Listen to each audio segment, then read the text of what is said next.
Marcus Webb was 39 years old, and the divorce papers his wife slid across the breakfast table had been prepared by an attorney he had never met, printed on paper that still smelled of the copy machine, and presented with the particular calm of someone who had been rehearsing the moment for longer than she wanted him to know. Her name was Renee.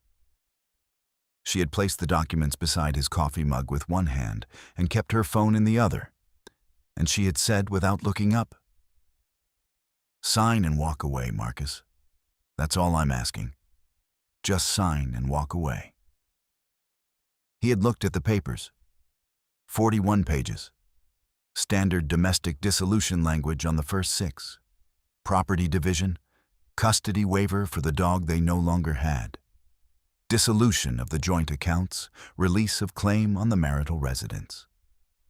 The house on Whitfield Avenue in Charlotte that Renee had been telling people for 2 years was hers.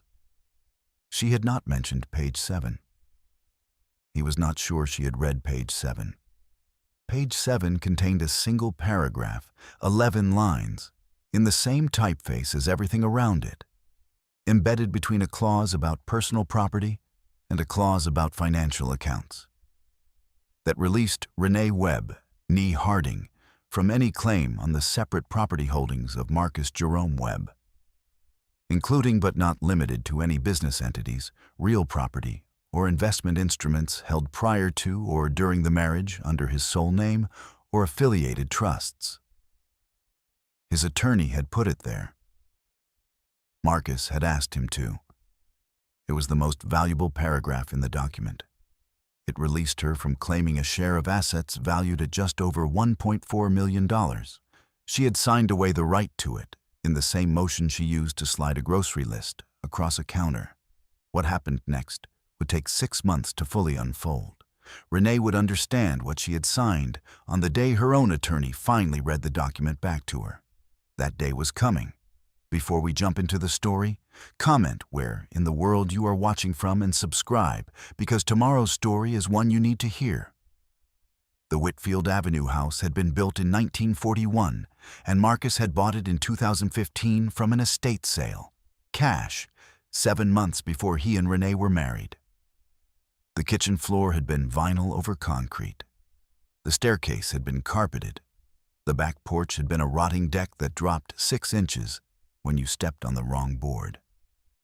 Marcus had spent 11 months on the renovation before he ever moved a piece of furniture in, doing most of the work on evenings and weekends, referencing his grandfather's practice of understanding a structure from the foundation up before you decided what to do with the surface.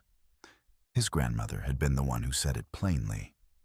She had told him once, standing in her own kitchen in Memphis while he watched her repair a cabinet door hinge with the focused patience of someone who did not believe in calling a professional for anything she could learn herself.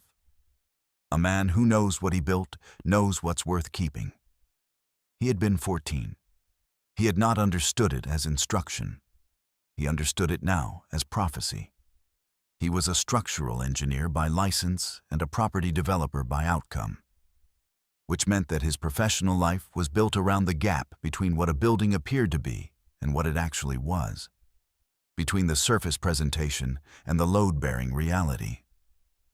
He had made a modest reputation in Charlotte's mid-market development scene, not through visibility, but through precision. He did not overpromise. He did not underdeliver. He read documents the way he read blueprints, which is to say entirely, including the margins, including the footnotes, including the pages that were designed to be skimmed. Renee had known he was in development. She had come to one groundbreaking, taken a photograph for her Instagram, and lost interest in the specifics shortly thereafter. She knew he worked long hours. She knew the work was technical.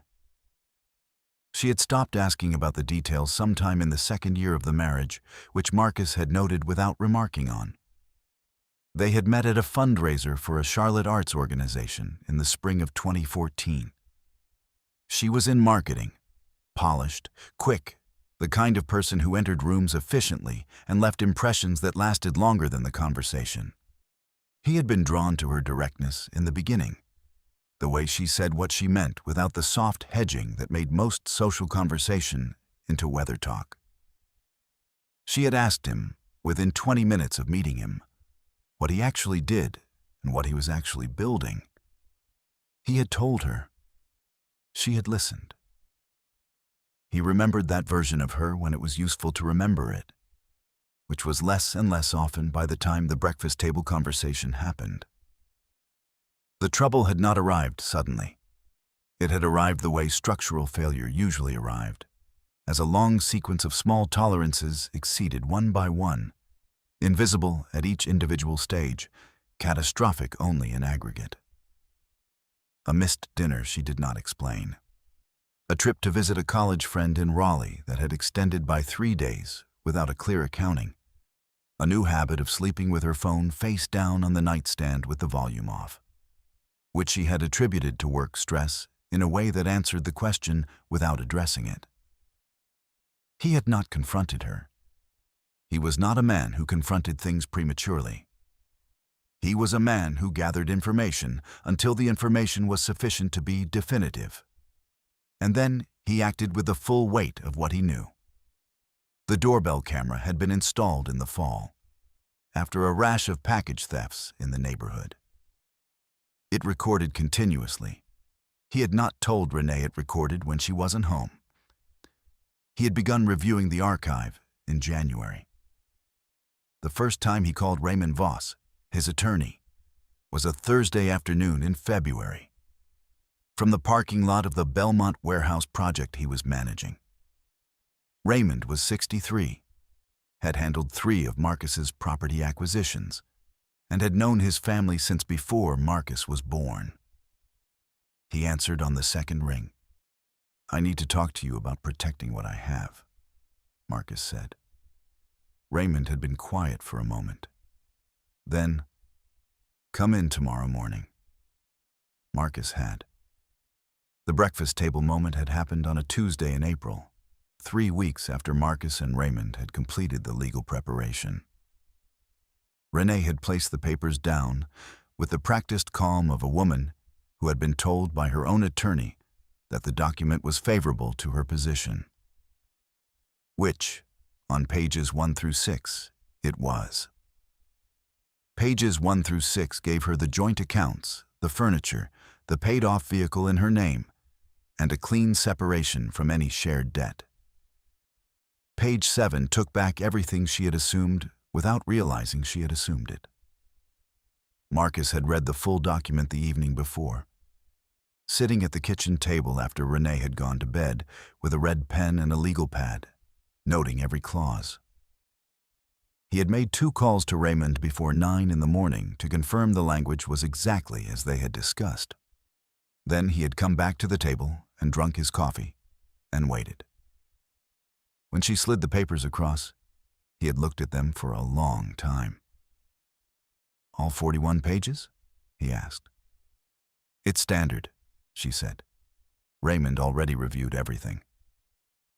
She meant her attorney, a man named Bradley Fitch, who had an office in Dilworth and handled mostly residential matters. Marcus did not say that Raymond Voss had also reviewed everything, and had in fact drafted page 7 in its final form, and had placed it precisely where he had. "All right," Marcus said. He signed on the last page. He initialed every other page, including page 7, where his initials sat directly below the paragraph in question. Renee did not initial page 7.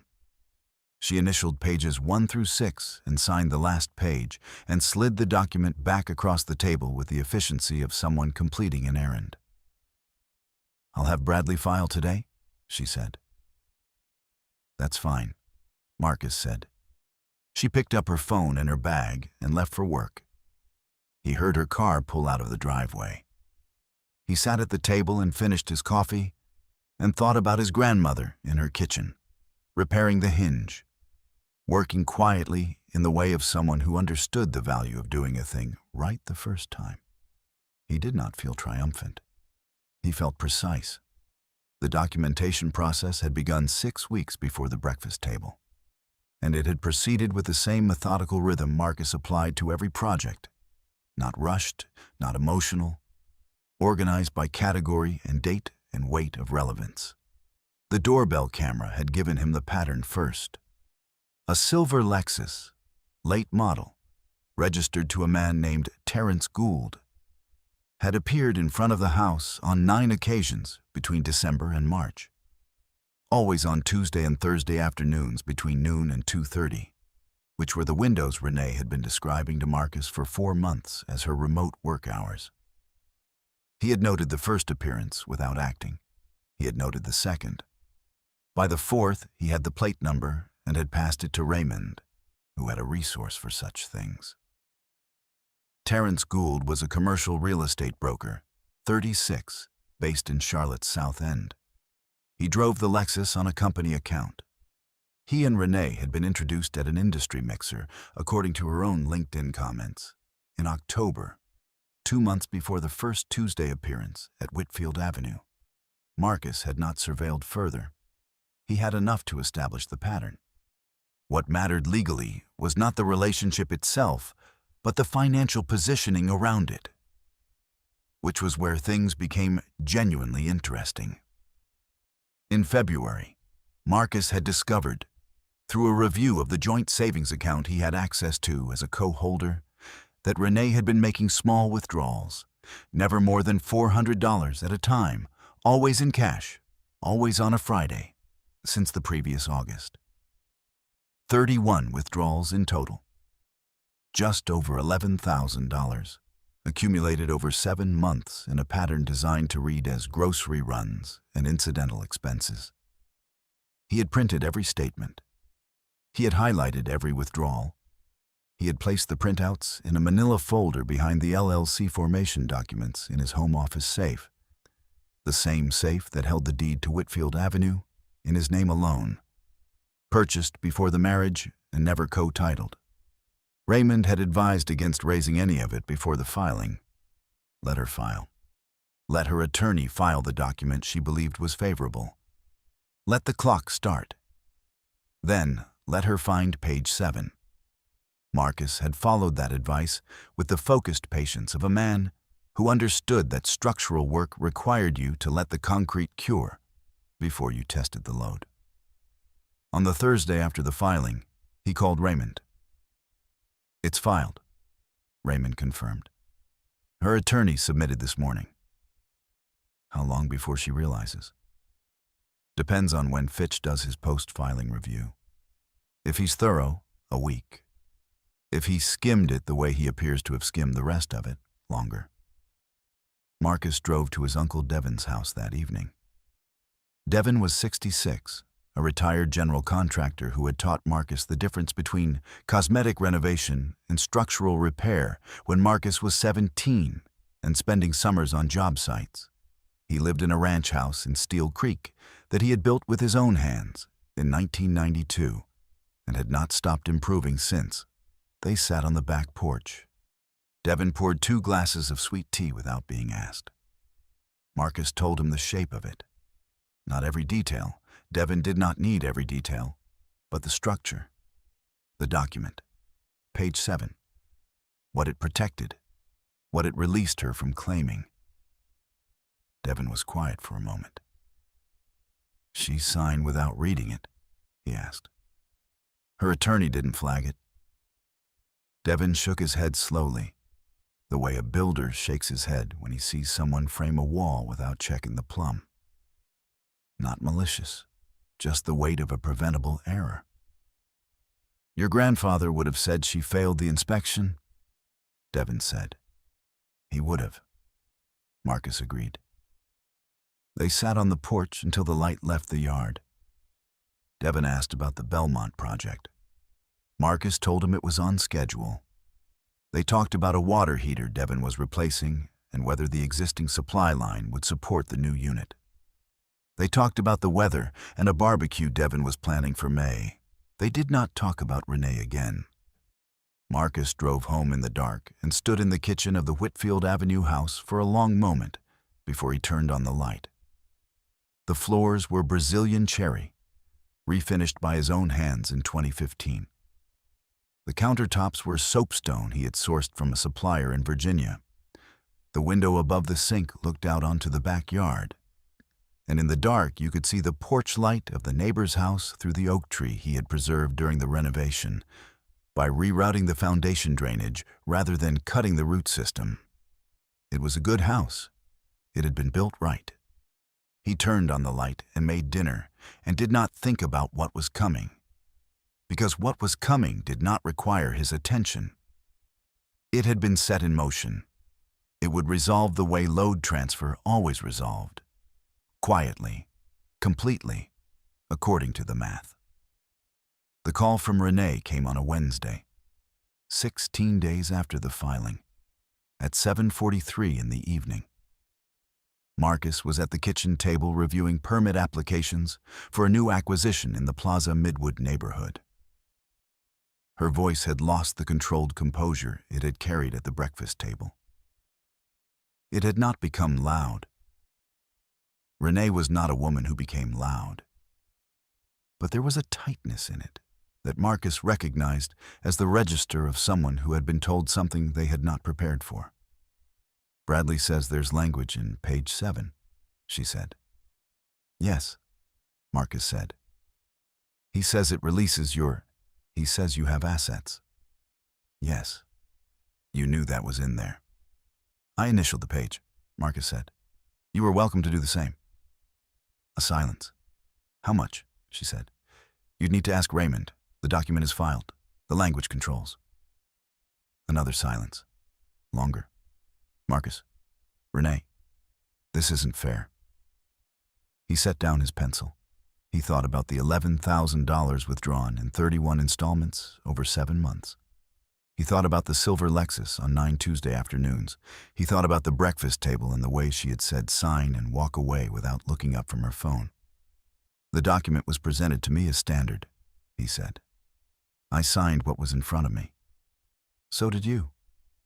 He did not say anything further. He did not need to. "I'm going to have Bradley file an objection," she said. "That's your right," Marcus said. "Raymond will respond." Raymond's response, when it came, was 22 pages. It included the complete formation history of all 3 LLCs, the premarital deed to Whitfield Avenue, the business bank statements showing sole operating authority, and a 4-year ledger of asset management decisions in which Renee Webb's name did not appear once in any operational capacity. Bradley Fitch reviewed it. He requested a meeting with Renee that Marcus later heard about through Raymond, at which Fitch had apparently spent 40 minutes explaining the concept of separate property and the particular legal weight of a signed release clause that had been properly formatted, properly placed, and properly initialed by the releasing party's spouse. The objection was not filed. The dissolution was finalized on a Friday morning in June. Marcus was not in the room. Raymond handled the final submission. Marcus was on the 2nd floor of the Plaza Midwood building when Raymond called to confirm. "It's done," Raymond said. "Appreciate it," Marcus said. He went back to measuring the header span on the east wall. The building was a former printing warehouse, 1934, with original heart pine floors and a roof structure that would require reinforcement before the upper level could carry residential load. It was the kind of work that asked your full attention and rewarded patience, and told you something about what you were capable of if you were willing to do the thing right. He worked until the light failed, and then drove home to Whitfield Avenue, and stood again in the kitchen, with the window above the sink and the oak tree in the yard and the floors he had laid himself. The house would sell in the fall. He already knew this. He had listed it in his mind before the papers were filed, because a man who could not let go of a structure past its purpose had not learned the first lesson of the work. He would find another house. He would read every document. He would know what he built. That had always been the point. He washed his hands at the sink and put the kettle on, and thought about his grandmother's hands on the cabinet hinge. Sure and quiet, in the late afternoon light of her kitchen, fixing what was broken without waiting for someone else to notice it needed fixing. He thought about her saying what she had said. A man who knows what he built knows what's worth keeping. He had built carefully. He had kept accordingly. What remained was everything that had always been his. 14 months later, Marcus was standing in the courtyard of the Plaza Midwood building on an October evening, watching people move through the space, a wine bar on the ground floor, 3 art studios above it, the upper residential units occupied and generating the quiet hum of a building in use. Elise had done the courtyard plantings, a landscape architect he had met during the permitting process who had the quality of asking questions that cut directly to the things she actually wanted to know, without the surrounding weather talk. She was standing near the far wall now, talking to one of the studio tenants, her head tilted in the way she tilted it when she was genuinely listening rather than waiting for her turn. He had noticed that quality in September. He had not stopped noticing it. Raymond was there. Devin was there. The room was full of people who had made the building what it was. Contractors, city officials, 2 investors who had trusted Marcus with their capital and received a return that exceeded what he had projected. Renee. Marcus understood through the kind of second-hand information that arrives without being sought, had kept her apartment in Dilworth. Terence Gould's Lexus no longer appeared to be a feature of her Tuesday afternoons. Based on what mutual acquaintances mentioned at the edges of unrelated conversations, she had found different work. She was rebuilding. Marcus did not think about her with anger. He thought about her with the detached professional acknowledgement that some structures were not built to carry the load they were asked to carry. And the only ethical response was to recognize that early and work with what was actually there. He crossed the courtyard and stood beside Elise. The tenant she had been speaking with moved on.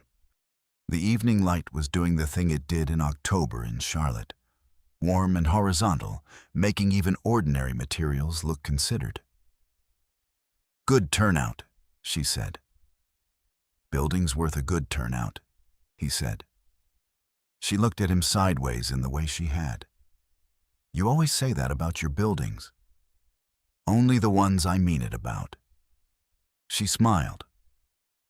They stood in the courtyard while the evening moved around them, and the building held its load the way a building was supposed to hold it, without drama, without announcement, steady at every point of stress. He had signed the document. She had not read page 7. Both of those things were true. And both of them had led here, to this courtyard, to this evening. To this version of a life that had been built on the only foundation worth building on. The documented, the verified, the known. Freedom was the real currency. He had more of it now than he had known what to do with. Which meant, once again, exactly enough. I hope you enjoyed that one. Be sure to like the video and subscribe so you don't miss the next story. I've picked out 2 more for you that I think you'll really like.